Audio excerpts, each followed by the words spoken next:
orang yang menginfakkan hartanya di jalan Allah adalah seperti sebutir biji yang menumbuhkan 7 tangkai. Pada setiap tangkai ada 100 biji yang lain.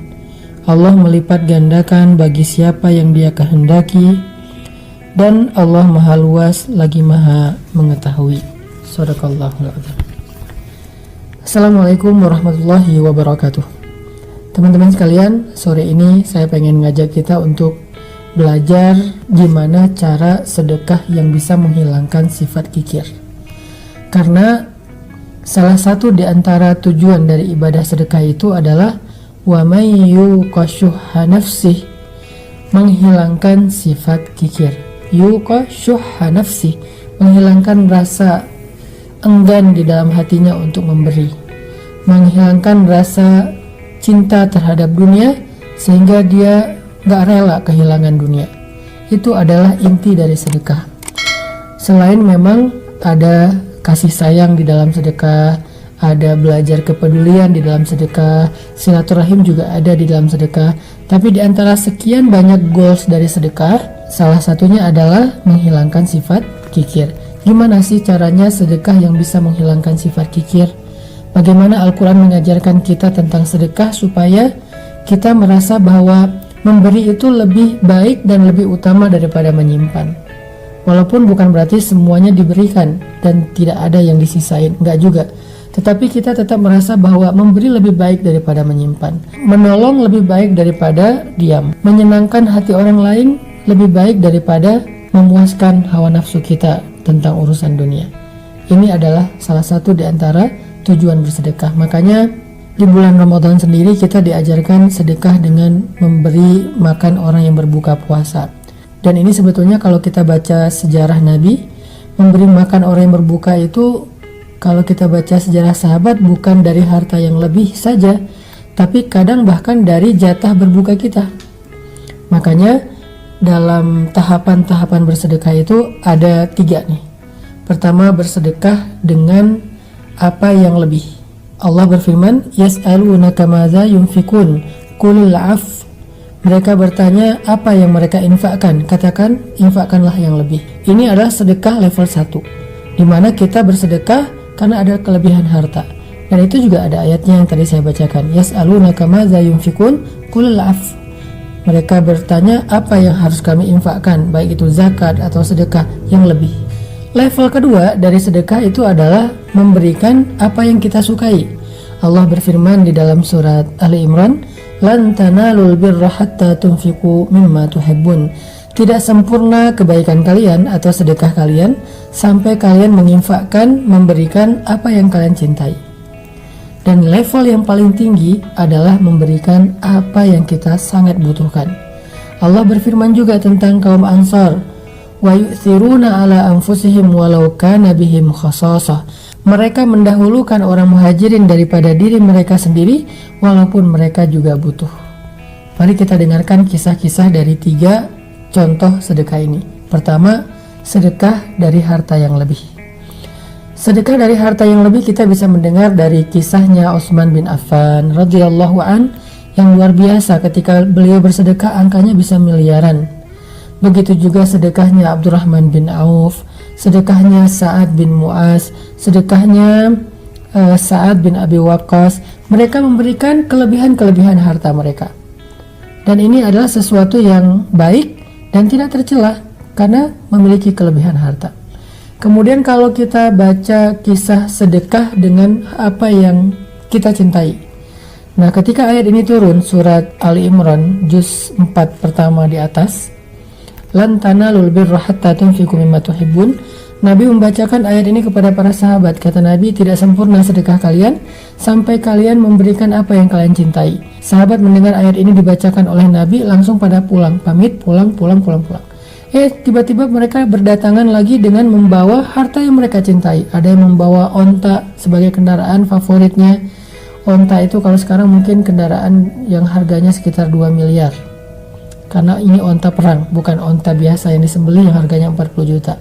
Ada yang bawa onta perang, ada yang bawa kuda, Ada yang bawa sertifikat tanah, ya Rasulullah, ini adalah kebun yang paling saya cintai di antara harta saya, karena di dalamnya ada banyak sekali pohon-pohon yang subur dan panennya setahun 3 kali. Saya ingin memberikan fisabilillah. Ya Rasulullah, ini saya punya aset rumah. Ya Rasulullah, saya punya pasar. Sampai yang paling kecil mereka memberikan apapun yang mereka miliki, termasuk pakaian. Ya Rasulullah, ini baju kesukaan saya, belinya di Damaskus, belinya di Suriah, dan sekarang saya infakkan fisabilillah. Ini kisah para sahabat berinfak, bersedekah dengan apa yang mereka cintai.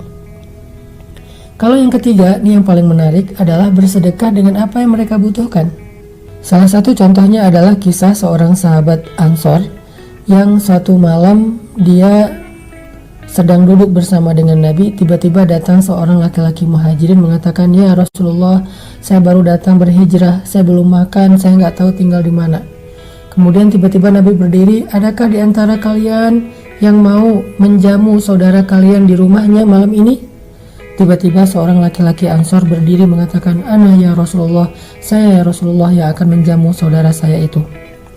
Nabi mempersaudarakan mereka, lalu dia pulang ke rumah saudara Ansornya. Laki-laki muhajirin kembali ke rumah saudara Ansornya. Sampai di rumah saudara Ansornya, laki-laki Ansor ini masuk ke rumahnya dulu. Dia bilang ke istrinya, "Wahai istriku, apakah ada makanan di rumah?" Istrinya mengatakan, "Ada, tetapi ini jatah makan anak-anak dari tadi siang. Mereka belum makan menunggu ayahnya pulang." Kata laki-laki Ansor, "Wahai istriku, bagaimana menurutmu jika makanan ini kita berikan kepada saudara kita muhajirin yang dia baru datang berhijrah perjalanan jauh dan dia kasihan kelaparan. Sedangkan anak-anak kamu ajak mereka tidur sampai mereka tertidur." Istrinya adalah perempuan yang solehah, sehingga dia mengatakan, "Kalau begitu baik, kita dahulukan saudara muhajirin kita dan aku akan ajak anak-anak tidur." Diajak anak-anaknya tidur, laki-laki Ansor nemenin laki-laki muhajir untuk berbicara. Ketika anak-anaknya udah pada tidur, perempuan ini keluar dari kamarnya, kemudian menyiapkan makanan jatah makan mereka yang dari tadi siang ditunggu belum dimakan. Lalu dipersilahkan laki-laki muhajirin untuk masuk ke dalam rumah. Setelah masuk ke dalam rumah, laki-laki Ansor ini mematikan lampu rumahnya yang terbuat dari lampu minyak itu, dimatikan. Lalu mereka makan bersama-sama. Laki-laki Ansor dan istrinya kecap-kecap, sebetulnya dia tidak makan. Sedangkan laki-laki muhajirin berpikir mereka ikut makan bersama dengan dia. Sehingga selesai makan, laki-laki muhajirin ini dipersilahkan untuk istirahat dan tidur di rumah mereka. Sampai pagi mereka tidur dalam keadaan tidak nyenyak karena lapar. Ini kondisi keluarga Ansor. Wa yu'siruna ala anfusihim walau kana bihim khasasa wa man yuqa syuhha nafsihi faulaika humul muflihun. Orang Ansor mendahulukan orang muhajirin daripada dirinya, walaupun dia sendiri sebetulnya sangat membutuhkan hal itu. Barang siapa yang dibebaskan dari sifat kikir, maka mereka itulah orang-orang yang beruntung atau ahli surga. Ini contoh orang yang berinfak dengan apa yang dia butuhkan. Ini juga kita baca dalam kisahnya Sayyidah Aisyah. Karena Aisyah ini salah satu keistimewaan beliau adalah sangat dermawan. Ibunda Aisyah ini sangat dermawan. Satu hari Ibunda Aisyah sedang berpuasa di rumahnya, nggak tahu ini puasa sunnah atau Ramadan, dan di rumahnya beliau hanya memiliki sepotong roti kecil yang keras. Bahasa Arabnya kalau nggak salah qadid, artinya roti keras yang kalau dimakan harus direndam dulu di dalam air. Tiba-tiba ketika siang hari Aisyah sedang berpuasa dan nanti pas berbuka dia udah menyiapkan sepotong roti dengan pembantunya berdua, satu potong roti bagi dua. Datanglah seorang perempuan dengan anak-anaknya ke rumah Sayyidah Aisyah mengadukan perihal mereka kalau mereka lapar. Mereka bilang, "Ya Aisyah, kami lapar, kami nggak tahu makan apa, segala macam." Akhirnya Aisyah bilang ke pembantunya, "Berikan roti yang milik kita itu." Kata pembantunya, "Ini jatah makan berbuka puasa kita." Kata Aisyah, "Berikan kepada mereka." Akhirnya pembantunya mengatakan, "Naam."